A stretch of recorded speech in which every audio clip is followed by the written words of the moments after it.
Kita namanya degradasi kualitas SDM di semua aspek, di semua tatanan berbangsa dan bernegara. Dan ini kan suatu hal yang mengerikan. Apalagi kita sekarang dalam kondisi politik yang penuh gimmick gitu. Politik yang transaksional gitu. Pemerintah sekarang itu mengadopsi komunikasi publik yang kemudian tidak langsung disampaikan tapi lewat kemudian buzzer, lewat influencer gitu ya, yang kemudian ini membuat situasi yang kemudian membingungkan sebenarnya.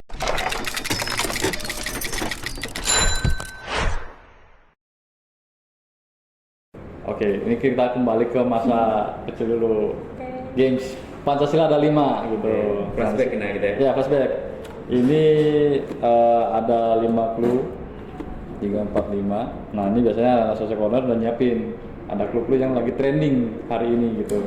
Ya, gak jauh-jauh dengan kondisi bangsa hari ini gitu kan. Kondisi bangsa. Ya, sedang gimana-gimana. Jadi ini harus udah ada gimana-gimanain. Udah ada Mas Erik dan juga Mbak Raffi yang jauh-jauh mampir ke sini Social Corner. Terima kasih. Jadi kita juga nih kan, seneng juga nih, baru beberapa kali dipanggil, akhirnya sampai juga nih kan kita juga, ya kan. Jadi sebelum Lebaran ya. Ya, saya langsung ditangkap ya. Nah, jadi gitu Pak, nanti kita akan membahas satu persatu dari Semuanya dibahas ini 5 clue. Semuanya lah. Kalau nggak tuntas kan nggak Pancasila jadi. Iya. Itu kan ada 5 ya. Tapi bebas 3 ini 3 saya 2. Boleh. Oke. Random. Barengan. Oke, kita random. Entah nanti mungkin ada takjil apa gitu kan. Nggak tahu nih dari. Oh, kita lagi dikasih takjil. Ya, kayak gitu. Jadi bebas. Ininya Mau angka favorit yang Tapi mana? kayaknya takjilnya penuh gizi deh. Nah, belum apa-apa ini. Oke, bisa kita mulai? Boleh. Oke, pertama siapa dulu? Ladies first. Oke. Nomor 1, ketuhanan yang Maha Esa. Oh, aduh. Karena kita sedang mulai krisis. Oh ya benar, lagi bulan penuh berkah ini ya. Kita buka yang pertama, politik gender. Waduh. Pas banget ini ahli gender udah langsung terjawab semua ada pertanyaan. Soal politik gender emang ada apa? Background yang lagi pernah diungkit mungkin tentang gender? Oh iya, oke. Bicara sama politik gender, kebetulan saya disertasi saya terkait dengan affirmative action. Mantap. Kuota perempuan. Affirmative action. Kuota perempuan 30% di dalam lembaga legislatif di Indonesia. Okay. Jadi sebenarnya ini faktanya ya, kita sudah ada Undang-Undang Pemilu nomor 7 tahun 2017. Di situ sudah jelas bahwa harus mengakomodir 30% perempuan untuk didorong menjadi anggota legislatif. Tetapi menurut saya nih, politik gender di kita itu sangat memiliki banyak tantangannya. Dalam sejarah semenjak undang-undang ini lahir sampai sekarang kayaknya belum pernah tuh tercapai 30%. Justru sangat berat, sampai sekarang. Sangat susah. Yang pertamanya itu adalah terkait dengan kalau saya melihat utuh regulasi aturan tersebut itu nggak utuh. Pertama, kurangnya sanksi. Nggak adanya sanksi kalau tidak tercapai itu harus seperti apa? Ini kan selama ini nggak ada yang tercapai, jadi itu seakan-akan regulasi yang setengah hati. Yang nggak tercapai ini partai politiknya atau jadi anggota legislatif. Lalu sistemnya liver system, ditaruh di posisi-posisi yang kadang nggak strategis. Posisi yang liver systemnya di posisi yang nggak mungkin nomor 1, nomor 3, nomor 9, hanya untuk memenuhi kuota 30%. Dan yang didorong akhirnya yang karena ini kan kita kayak partai itu karena ngewarung ya dengan proporsional terbuka sekarang. Akhirnya masyarakat boleh ikut dalam proses politik mencalonkan diri karena kita negara demokratis. Ala kadarnya. Yang pada akhirnya yang maju itu orang yang punya duit, orang yang terkenal, artis, selebritis ya. Yang pada akhirnya masyarakat taunya itu, yang mereka memilih itu. Nah itu jadi secara kualitas masih belum juga. Masih belum jadi jawaban. Kualitas belum. Padahal kan kemarin ketua DPR kan pernah 2 periode nih perempuan. Gimana Mas Erik? Soal gender ini, apakah itu tadi pengaruhnya ada? Satu lagi budaya patriarki. Budaya patriarki juga di kita itu masih sangat mewarnai. Khususnya Jabar itu. Jabar udah PT tertinggi ya, tapi budaya patriarkinya sangat kuat. Budaya patriarki, apalagi di Indonesia kan. Indonesia secara sama ya, di Bali juga. Bali juga, di Jawa lah, Jawa juga. Sama ya. Tapi menarik sih kalau ngomongin gender ya. Mungkin Terapi ini kan ahlinya ya. Kalau saya lihat dari sudut pandang ini aja, kalau dalam pengertiannya itu kan gender sebenarnya kan ini ya. Kalau konsepsi gender bagi yang saya baca itu kan tujuannya equality ya, antara laki dan perempuan kan, gitu. Terus kemudian tadi menyinggung terkait dengan patriarki dalam politik mungkin ya. Kalau saya lihat sih ini ya di kita itu ada satu ini ya paradok gini. Memang kita kayak sekarang misalnya kita pimpinan DPR kita punya satu pemimpin perempuan kan, dua kali, dan bahkan kita itu pernah ada presiden perempuan juga. Kalau Amerika sampai hari ini masih belum baru wapres ya kan. Padahal berdemokrasi mereka udah lama nih ada kita kan. Nah, tapi satu sisi beberapa penelitian itu juga merujuk kalau misalnya tadi ya afirmasi gender kurang ya. Terus kemudian sisi lain yang menarik adalah banyaknya kemudian mereka yang dalam tanda kutip perempuan ini yang kemudian bisa katakanlah running untuk maju ke menjadi anggota DPR gitu ya. Itu kan mereka yang kemudian punya privilege ya. Misalnya anak petinggi partai, dinasti politik, bagian dari dinasti politik, ya, kemudian juga kos ya. Kemudian nggak dilihatnya nggak kemudian hanya sebatas kuota ini hanya untuk memenuhi. Kadang-kala beberapa calon yang memang punya kompetensi tapi dia tidak punya kapital ya, kemudian modal. Dan kuota nomornya dalam satu partai dia buncit gitu ya, nggak punya dia diuntungkan dengan kondisi itu.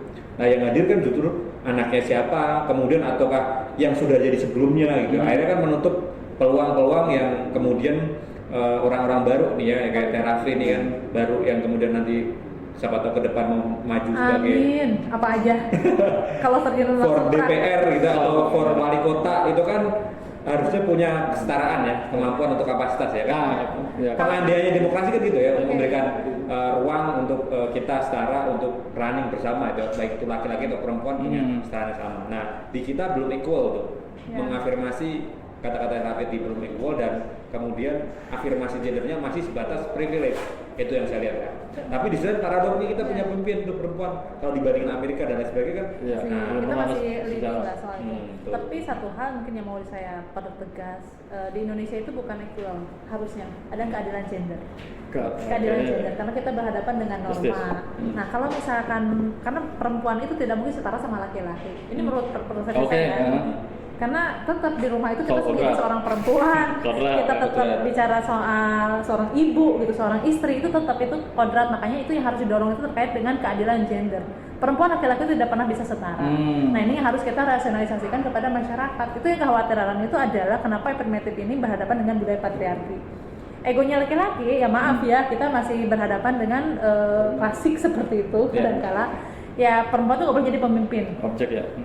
Objek ya. Perempuan jadi orang pemimpin karena itu dalam agama dalam keyakinan itu nggak boleh. Apalagi pemimpin imam gitu kan itu ada ajaran yang demikian itu sama bertentangan. Makanya harus kita didorong karena biar politik gender ini muncul di Indonesia itu terkait dengan dorongan terkait dengan keadilan gender. Urgensinya apa? Masalah perempuan itu banyak. KDRT gitu kan. Perempuan malah diposisikan selalu posisi yang lemah gitu. Walaupun kita sudah ada LPSK, Komnas Perempuan, gitu, Komnas HAM, banyak lembaga yang DP3AKB, dinas-dinas itu juga sudah banyak. Tetapi ternyata masalah sosial khusus terkait dengan perempuan itu juga banyak. Dan yang paling menarik ini adalah ternyata bukan orang menengah bawah saja yang kena permasalahan kekerasan ini, bahkan orang yang paham, mungkin anggota dewan juga, bahkan stakeholder juga pernah mengalami kekerasan. Nah ini harus fungsinya perempuan dalam politik gitu ya. Tapi kira-kira soal ngomong kuota itu sendiri, nah ini kan menjadi pro kontra juga tuh. Ada yang menganggap 30% itu kan terlalu kecil, tapi ternyata faktanya nggak nyampe juga. Nah, itu berarti apakah dari edukasi politiknya juga yang belum dapat atau ruang kesempatan yang dijamin dari konstitusi kurang? Atau pendidikan politik di kita sangat lemah. Masih lemah. Bukan hanya untuk perempuan, untuk semua kalangan. Kayak ini nih si Ilham juga kan. Iya kan? Apalagi kita mengalami jujur ya, kita mengalami degradasi kualitas SDM di semua aspek, di semua tatanan berbangsa dan bernegara. Dan ini kan suatu hal yang mengerikan. Apalagi kita sekarang dalam kondisi politik yang penuh gimmick gitu, politik yang transaksional gitu kan. Apalagi posisi perempuan juga sedang dipertanyakan ini. Jangan sampai perempuan ini menjadikan objek untuk menarik simpati publik. Bahkan ada yang mengerikannya itu bahwa ya udah perempuan yang ditampilkan seolah-olah berpihak kepada perempuan. Nah, padahalnya di luar itu ada hidden agenda gitu kan. Kadang perempuan antar perempuan pun tidak saling dukung nih netizen ya. Support not always woman. Ya sudah kayak gitu. Support woman. Next ya. Harusnya. Oke. Satu kita bungkus. Next. Sekarang saya ini ya.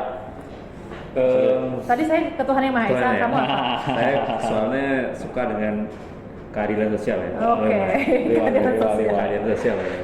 Langsung kelima itu. Kabur. Kabur aja dulu. Waduh. Jadi kabur itu adalah salah satu bentuk keadilan. Kayaknya sih gitu. Ini menarik nih, Kayaknya sih kayaknya. Ya, tagline ya anak-anak muda sekarang. Betul, gitu. karena banyak juga kemarin kan di selipuran nih di sosial media soal kabur aja dulu. Ya. Nah, dari Mau nggak kabur? tergantung. Cocok nggak ya? Tergantung. Soalnya mau kabur kemana juga, bingung juga. Tapi ada juga yang berhasil kabur aja dulu jadi presiden. Oh, iya. Siapa tuh? Prabowo. Kemarin kan kabur. Pernah ke ini ya? Dia Bukan, kan? itu bukan kabur. ke Jordan ya? Jadi positif nggak kabur aja dulu yang lagi seliburan di media sosial ini? Apa karena memang lagi Dari perspektif. Ya sebenarnya kalau saya lihat ini ya, saya mencermati munculnya hashtag kabur aja dulu ya di beberapa sosial media ini ya. Itu sangat menarik dan menjadi kemarin viral gitu ya, dan banyak direspon oleh netizen gitu ya, dan kemudian di-amplify, akhirnya viral dan tentu mendapat respon juga dari pemerintah. Yang saya lihat, saya melihatnya gini, kabur aja dulu ini semacam keresahan, keresahan dan juga kalau bahasanya Karl Marx itu kesadaran kelas nih.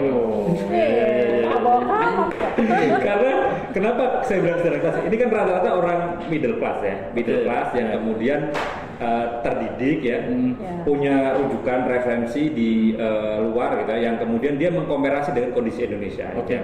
Nah kondisi Indonesia kita tahu hari ini misalnya ya banyak PHK gitu ya, kemudian ekonomi. Nah, terus kemudian banyak juga kemudian orang yang punya kompetensi gitu ya, kemudian tidak dihargai ya, dalam arti mungkin standar minimum gajinya terlalu rendah ya untuk orang yang punya kompetensi. atau bahkan lapangan pekerjaan masih terbatas. Ya, terbatasnya juga lapangan pekerjaan. Jadi mereka mengkomerasi dengan adanya media sosial ini kan orang bisa melihat ya situasi di luar ya, dan dia bisa mengomerasi dan dia punya kesadaran ya untuk kemudian menuntut ya kan, dia menuntut standar hidup layak. Dan saya kira ini bagian juga kritik sosial, tapi bagian juga kesadaran kelas, bahwa kelas terdidik kita, kelas menengah kita itu sadar. Sekarang gini Mas, kalau saya lihat ya, berapa sih jumlah kuota? Saya nggak ngerti persenjatannya berapa, tapi kita harus naik berapa jumlah kuota pekerja kita di luar negeri ya, yang skill ya, bukan unskill ya. Misalnya orang jadi profesor di luar negeri, itu persentasenya berapa dibanding misalnya negara-negara Cina atau negara-negara lain? Rata-rata kan mohon maaf nih, mayoritas kan pekerja migran ya, dan kalau dulu sebut TKI ya rata-rata ya, yang kemudian menyumbang devisa di negara kita, baik itu kerja di Hong Kong, kerja di Malaysia gitu ya, yang rata-rata mungkin pekerjaannya ini tanda kutip mohon unskill ya. Nah kemudian kadang-kadang orang juga rela nih yang pekerjaannya unskill ini, yang pekerjaan punya skill nih, mereka ke Australia, kemudian mereka bekerja tanam, tani, kemudian dia bekerja basah serabutan itu, tapi dia mendapatkan uang yang lebih layak ya. Dan bisa ngirim juga, ngirim ke keluarga juga. Iya, nah ini kan menjadi pertanyaan ya, maksudnya pemerintah harusnya merespon ini. Kalau ini menjadi sebuah movement gerakan sadar, ini kan tentu orang harus, kalau kita dari sisi government harusnya melihat ya, ini sebuah kegerakan dan ini harus direspon. Nah, bagaimana kemudian tuntutan kelas menengah ini? Mas masih lihat nggak? Kelas menengah itu banyak dikorbankan loh. Dia nggak mendapatkan bansos misalnya, seperti bawah ya.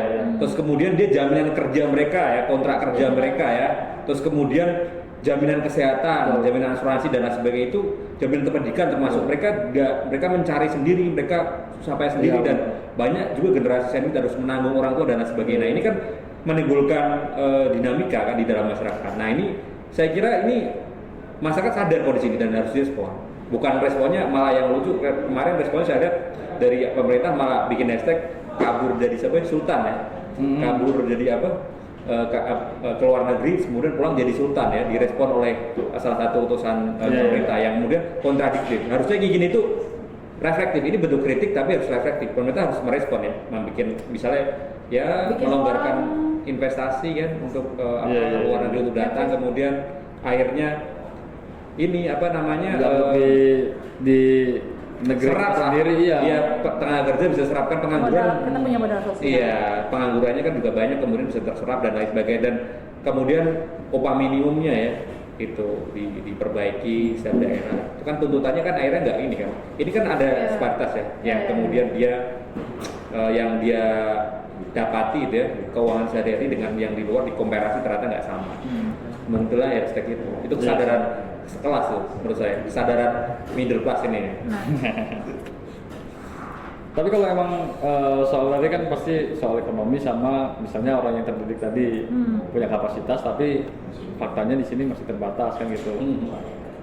Kalau Mbak Raffi sendiri melihat ini kan bukan lagi soal oke lah itu hanya sebatas gaya hidup misalnya yang diangkat kan.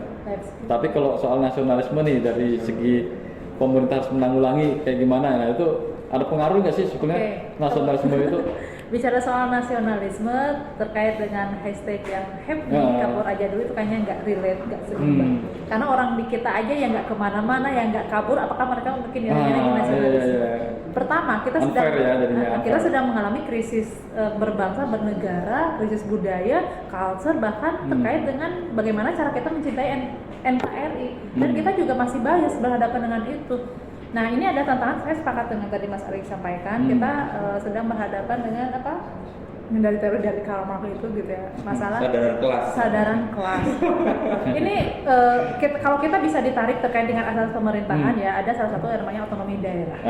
Otonomi daerah tadi bicara terkait dengan otonomi daerah kan kenapa sampai ada istilah otonomi daerah? Bukan istilah, sudah ada kebijakan otonomi daerah yang dimana semua daerah itu memiliki potensinya masing-masing. Kurang kaya apa sih Indonesia? Yang berhasil itu cuma Bali kayaknya.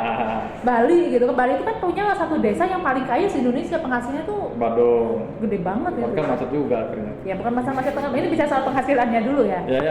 Tapi saya nggak tahu apakah yang uniknya di kita, tapi di sini kita kesenjangannya semakin hari semakin tinggi. Kemiskinan ekstrim semakin banyak, yang kaya semakin kaya, dan pendidikan itu gak jelas juga. Orang yang memiliki pendidikan belum tentu kan meningkatkan kualitas hidup mereka. Akhirnya banyak orang yang memiliki penghasilan lebih gara-gara dari konten kreator segala macam. Disitulah kita mengalami degradasi kualitas SDM. Nah tentu ini kenapa sampai ada istilah misalkan kabur aja dulu, itu salah satu kegelisahan dari masyarakat kita terkait dengan kondisi politik yang penuh gini. Mungkin awalnya dari situ sih. Tapi kenapa mereka memiliki harapan mereka lebih damai tinggal di luar di negeri sendiri, kita merasa nggak damai. Selain masalah kesejahteraannya, tapi hak politiknya juga mereka dipertanyakan, merasa tersandera. Nah ini harus kita balikan lagi kepada bagaimana peran pemerintah, stakeholder. Kita kan baru punya presiden baru nih, punya trias politika baru nih, legislatif, eksekutif baru gitu. Karena itu harus bisa menjawab berbagai tantangan. Nah kalau kabur aja dulu ini menjadi salah satu peluang yang baik, harusnya kita respon. Kita bisa mengirim orang-orang memiliki kualitas. Jangan sampai kita jadi babu di negara sendiri dan kita babu di negara luar. Itu sampai ada pandangan kayak gitu ya. Iya. Kayak ada pandangan gitu, masalah kok di luar negeri lebih second class gitu ya. Second class di Indonesia sama juga, tapi kalau di sana standarnya lebih tinggi mungkin pilihan orang kan. Bukan berarti kemudian orang yang di luar negeri itu kemudian dia tidak nasionalisme, ya belum tentu juga kan. Kayak misalnya orang banyak kan dulu Excel itu kurang apa ya, nanti ke akhir bahas aja kan. Oke, kita bagus ya. Kabur aja dulu, nggak ada pengaruh dengan nasionalisme, tapi ini juga PR penting karena kegelisahan masyarakat. Otonomi daerah aja bisa kok gitu ya. Kesadaran kelas middle class. Kalau saya kan kebijakan publik, jadi saya tadinya otonomi daerah. Oke, monggo silakan. Yang kedua, ya kan. Kemanusiaan yang adil dan beradab. Kemanusiaan yang adil dan beradab. Sila berapa lo? Yang nomor 2 nih. Karena kita sedang mengalami. Kok pas tadi ngomong Beras politika ya. Politika yang baru. Justru yang baru ini yang bermasalah. Masa? Bagaimana? Jadi belum juga setahun, ya kan? Iya. Udah. Berapa lama sih? 3 bulan? 1 hari? Belum 1 hari aja udah di demo. Nah, itulah. Jadi kenapa sih ada masalah apa sih keras politika kita hari ini? Jabatan kah? Kenapa? Tapi ada eksekutif, yudikatif, legislatif kan. Nah, itu gimana tuh yang? Kalau teras politika menurut Montesquieu itu kan distribution of power. Biar pemerintahan itu tidak tersentris di dalam satu orang saja. Di eksekutif. Di sini makanya dibuat legislatif, eksekutif dan yudikatif. Tapi walaupun kita tidak mengadop pool dari teori Montesquieu, kita memiliki lembaga bantuan yang lain. seperti misalkan ada Komisi-komisi. lembaga-lembaga, komisi-komisi, KPK untuk ngurusin korupsi, ada KPK walaupun banyak koruptornya masih gitu, KPK masih ada dan lain sebagainya gitu. Itu adalah menjawab terkait pelayanan publik sih. Untuk memudahkan pelayanan publik dibikinlah Trias Politika. Faktanya sekarang kita sudah 15 kali pemilu di Indonesia. Itu sejarah yang cukup panjang untuk suatu bangsa gitu.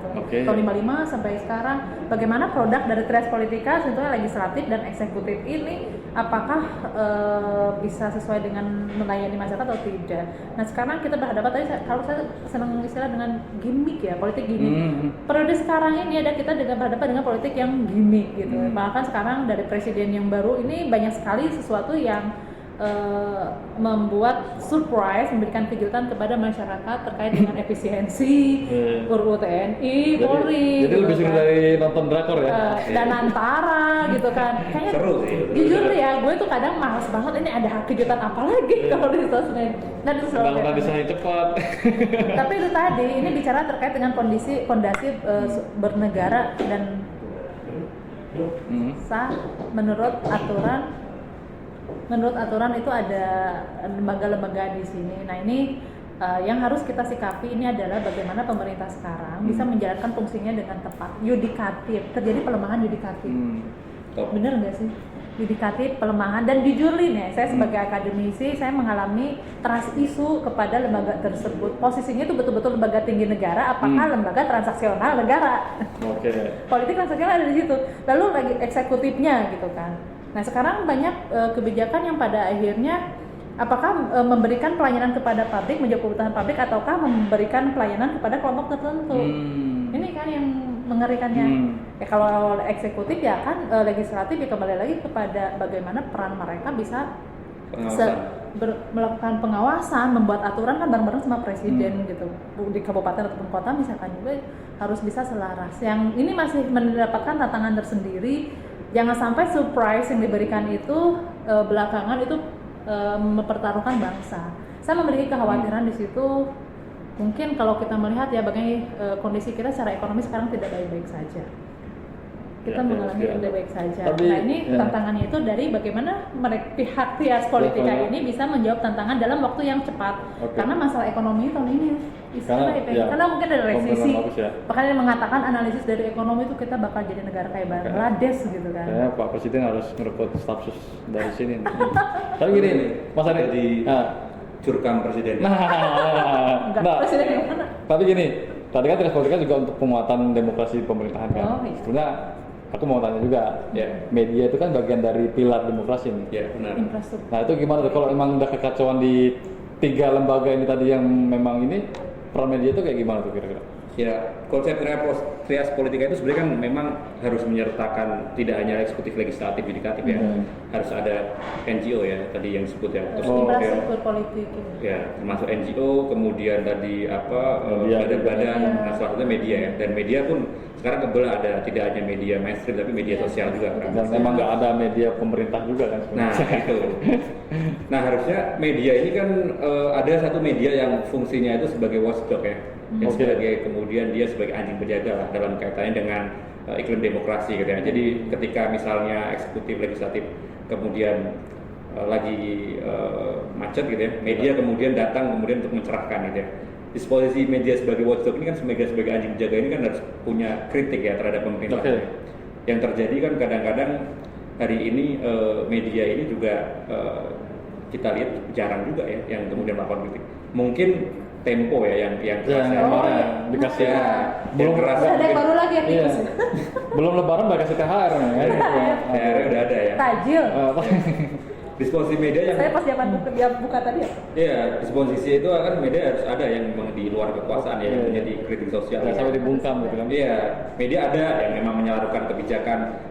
Kalau lewat media itu kebijakan bisa disalurkan, gitu ya, kemudian kebijakan pemerintah dan lain sebagainya. Tapi juga ada media yang di luar yang kemudian menyoroti jalannya ini ya. Nah, media ini yang kemudian justru munculnya sekarang yang saya lihat media itu selain tadi ya media kritis kayak Tempo yang berposisi watchdog, tapi juga media-media sosial ini ya kan kemudian yang akhirnya membentuk platform-platform gerakan dalam masyarakat ya. Ini mengarah ke arah gerakan-gerakan sipil yang kemudian dia bisa menjalankan fungsi kontrolnya ya. yang kita lihat hari ini dan munculnya hashtag kabur aja dulu itu kan juga lewat bagian dari itu ya. Bagian dari itu ya kan, bagian dari kritik sosial, dan itu muncul dari mana? Dari media kan, dari hashtag kan untuk sebuah gerakan. Harus direspon. Nah itu termasuk kayak social corner ini kan. ya, ini media alternatif nih ya kan. Media yang penuh gizi. Media Langsung kita alternatif. ditaruh Pancasila kan. Gitu. Media alternatif ini ya kan.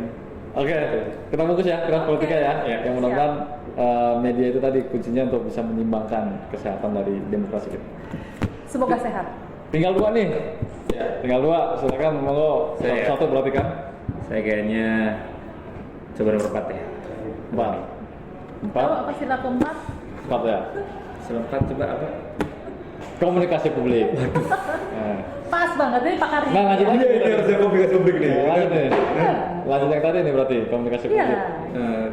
Soal yang tadi itu kan media. Tapi itu tadi kadang media pun bisa dibilang kan sekarang ini kan ada yang sangat pro karena khawatir itu tadi kena imbas dari apa ya banyak hal lah, ada yang nggak tersangka di kasus ini kayak gitu kan, apalagi kayak itu tadi mau dibredel atau apa. Tapi kira-kira soal untuk komunikasi publik ini sebaiknya peran dari ini pendidikan sendiri gimana, lembaga pendidikan? Penguatan di pendidikan politik. Ya salah satunya. Kalau kita lihat kan gini ya, peran dari terutama lembaga pendidikan itu kan dalam konteks komunikasi publik kan, kalau kita kan sama kayak lembaga yang ada di tengah ya, dalam arti kita ini menghadap kekuasaan, tapi kita juga di belakang kita tuh ada rakyat, jadi kita tengah tuh. Makanya jadi gini mas, ini sorry. Kadang kan yang dilihat sekarang itu kan walaupun di media sosial ataupun di TV layar kaca itu kan karena bilangnya nggak beretika. Nah makanya kan itu tadi dari pendidikan tinggi sendiri bisa nggak itu menampilkan hal yang seperti itu gitu misalnya? Yang nggak beretikanya ini apa? Komunikasi oknum-oknum itu. Nah itu. Akhirnya masyarakat bawah itu melihatnya udahlah nggak mau tahu politik-politik kan gitu jadinya. Iya emang benar. Padahal perannya sendiri pendidikan politik kan gitu. Komunikasinya gimana sih kalau? Menariknya gini mas, kalau saya lihat sekarang itu pemerintah sekarang itu mengadopsi komunikasi publik yang kemudian tidak langsung disampaikan tapi lewat kemudian buzzer, lewat influencer gitu ya, yang kemudian ini membuat situasi yang kemudian membingungkan sebenarnya. Influencer buzzer itu kalau memang kemudian dia berafiliasi dengan pemerintah, harusnya dia kemudian officially ya, secara official dia harus kemudian berafiliasi ya. Self program, saya berafiliasi dengan pemerintah, saya ini sebagai juru bicara, saya dibayar, kemudian saya ngomong gitu ya, ataupun buzzer gitu, saya ngomong. Yang terjadi kan tidak, sehingga orang bingung nih, memaknai itu bingung gitu kan. Sehingga terjadi disonansi komunikasi, orang tuh bingung nih, maksudnya apa ya? Ini sebenarnya orang ini berpihak, orang ini sebenarnya mendukung atau orang ini dibayar, kan nggak tahu. Nah, di pendidikan mas, kalau kita lihat pemilu kemarin ya, misalnya ya muncul petisi gerakan moral terkait dengan demokrasi, terutama muncul dari kampus-kampus ya, gerakan moral demokrasi itu yang kemudian mereka bikin rilis, kemudian menyatakan pendapat, itu menariknya dituduh sebagai gerakan partisan. Kampus pada dituduh gerakan partisan, padahal kan kita yang tadi saya bilang bahwa posisinya kampus pendidik itu kan di tengah ya, intelektual ya, fungsinya kan di tengah. Dia melakukan fungsi kritik ketika kemudian pemerintah itu menjalankan kekuasaan tidak benar, tapi juga dia melakukan dukungan ketika apa yang kemudian kebijakan itu bermanfaat bagi rakyat. Normalnya kan seperti itu ya. Nah, tetapi hari ini kita yang para pendidik itu kadang dituduh malah simpatisan, anehnya. Tapi malah mereka yang buzzer, kemudian mereka yang influencer yang jelas-jelas, ya kan, mereka itu program pemerintah baik atau buruk diamplify untuk kemudian dia punya follower banyak, dia punya masa yang banyak, kemudian dia mengamplify itu ke dalam followernya, kemudian seolah ini kebijakan yang baik padahal itu nggak buruk. Sementara dia dibayar. Nah, influencer itu kan seolah merepresentasikan kita ya. Tapi padahal sebenarnya kan mereka kadang pula influencer politik itu mereka dibayar di belakangnya. Nah, ini harus clear hari ini. Kalau saya kalau saya setujunya gini, sekarang itu saya bukannya nggak setuju mereka ya, kalau mereka memang ingin dijadikan fungsi dalam komunikasi publik ya harus officially ya kan, sehingga akhirnya jelas nih ya, kita bisa memilah mas, misalnya media yang berfokus gerakan nih ya, influencer yang kemudian pro pemerintah, tapi itu harus jelas clear gitu, sehingga nantinya kita bisa mengkomparasi, masyarakat tidak bingung, oh ini jelas warnanya, ini jelas muaranya gitu ya. Kalau kita ingin kemudian melihat satu media yang kemudian jelas kan, kita misalnya dalam konteks kritik watchdog tadi kan, kita melihatnya Tempo ya, tentu yang kemudian kredibel dan lain sebagainya. Nah, kalau kita melihat yang tokoh-tokoh influencer kemudian buzzer ini kan kita melihat satu sisi kebingungan kita sebenarnya posisi mereka. Awam kan akhirnya bingung juga. Bingung lah. Dia mau ikut yang mana gitu. Kalau sosial corner jelas maksudnya pro Pancasila gitu lah. Kita mengedukasi aja. Jelas itu kan clear warnanya kan. Perlu itu kan. Itu. Kalau Raffi sendiri lihat komunikasi publik hari ini? Betul, komunikasi publik di kita tidak ada filter. Oke. Tidak ada filter dalam arti bagaimana, karena tugas pemerintah itu adalah memberikan pendidikan politik, mengedukasi masyarakat terkait dengan meningkatkan kualitas masyarakat itu sendiri. Yang paling penting itu urgensinya itu adalah SDM.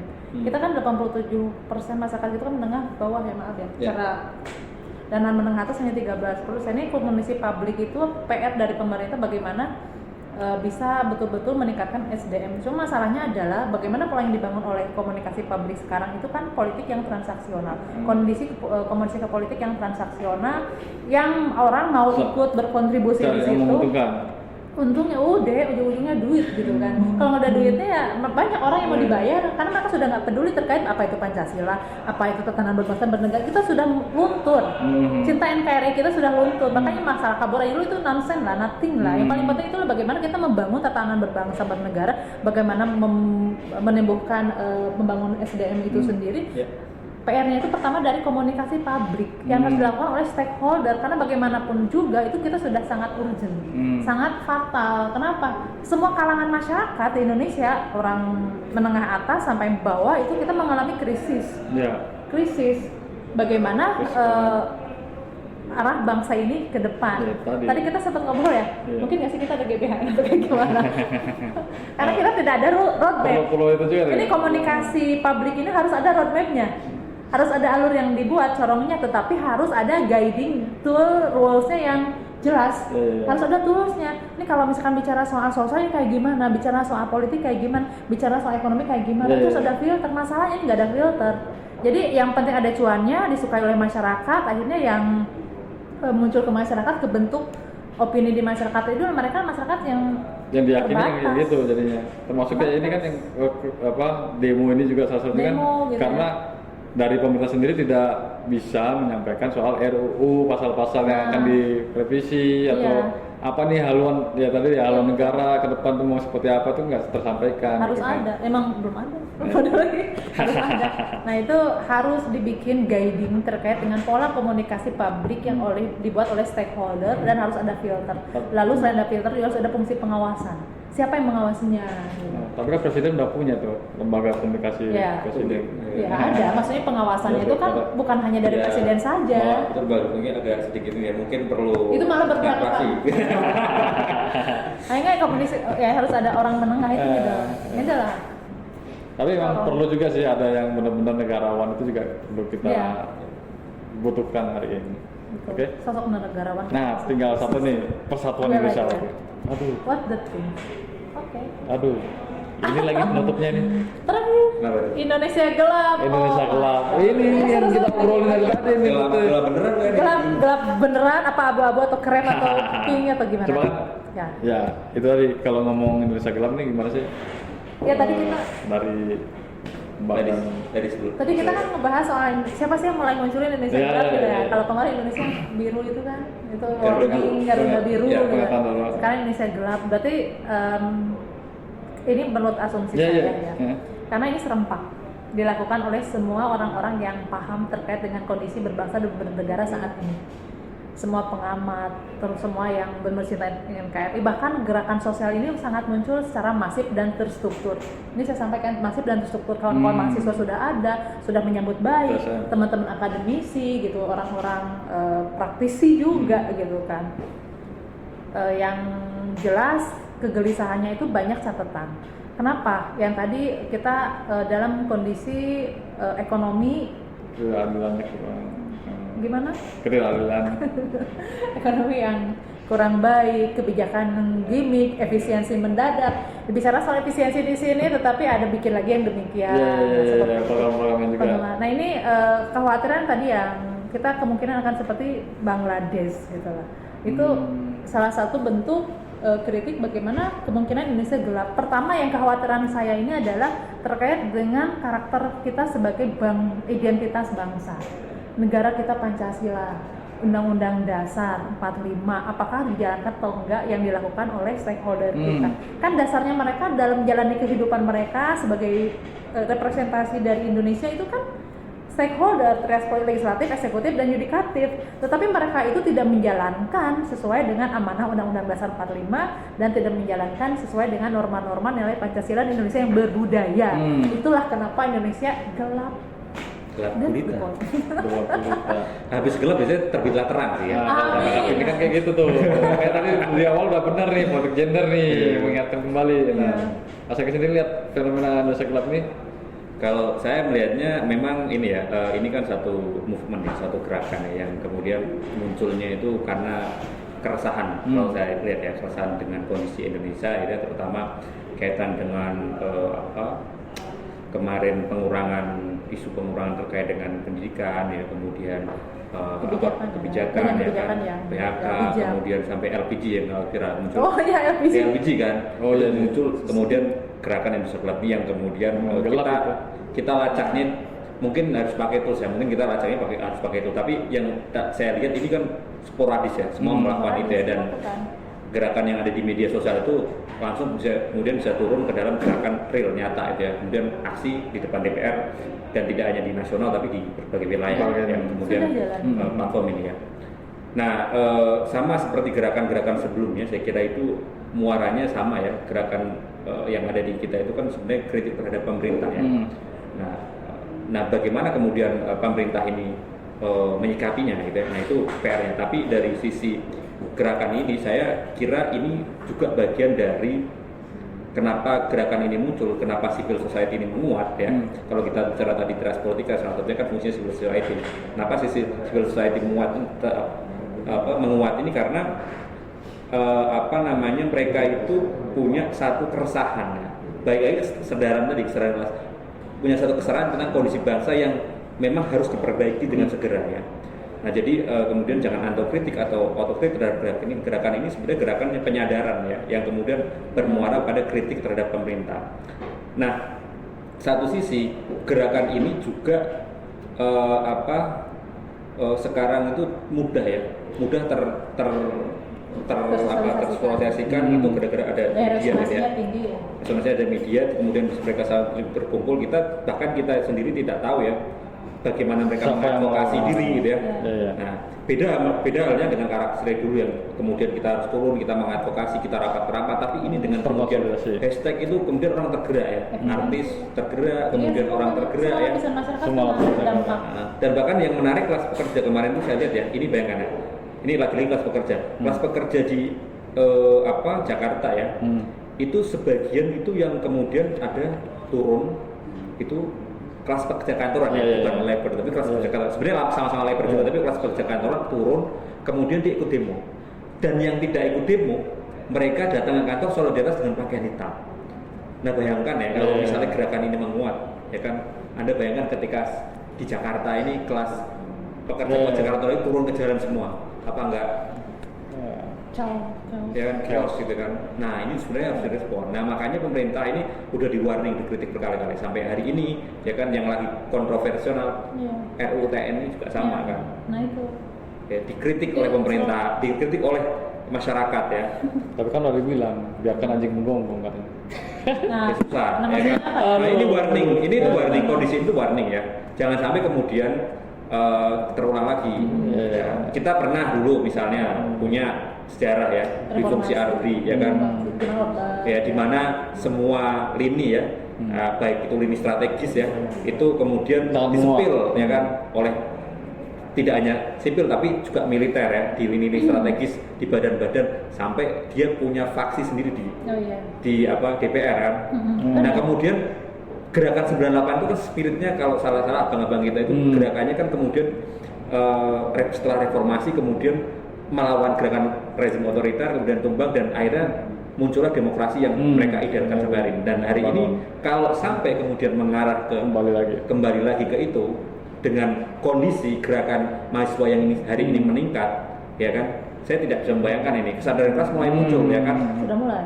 Kalangan terdidik Ya. udah sadar, kelompok pekerja kantoran udah sadar, Terlibat ekonomi. Ya. miskin kota Ya. sadar, Sudah turun. labor sadar. Nah kalau ini bersatu ya kan, Ya. sementara ya kan pemerintah sekarang tidak ada yang di luar pemerintah atau di dalam pemerintah, sama aja nuansanya kan. Nah ini kelompok masyarakat ini terakomodasi dan kemudian bersatu menjadi kekuatan. Nah ini satu sisi ya. Kalau kita meminjam konsepnya ini nih, saya suka konsepnya Jurgen Habermas itu demokrasi deliberatif itu. Jadi Deliberatif. bunyinya gini, demokrasi deliberatif itu demokrasi partisipasi masyarakat ya. Ketika masyarakat berpartisipasi dalam kegiatan aksi civil society, demokrasi yang gaduh kemudian masyarakat itu mengangkat isu-isu imanen yang ada di dasar ke ruang publik, kemudian demokrasi itu berjalan gitu ya. Kalau demokrasi tidak gaduh, kemudian isu-isu imanen itu enggak diangkat ke masyarakat lewat gerakan sipil, artinya demokrasi sedang tidak baik-baik saja. Nah, ini sebenarnya statusnya lagi baik-baik saja nih, muncul nih gerakan sipil nih. Nah karena tadi masyarakat udah cerdas dan lain sebagainya.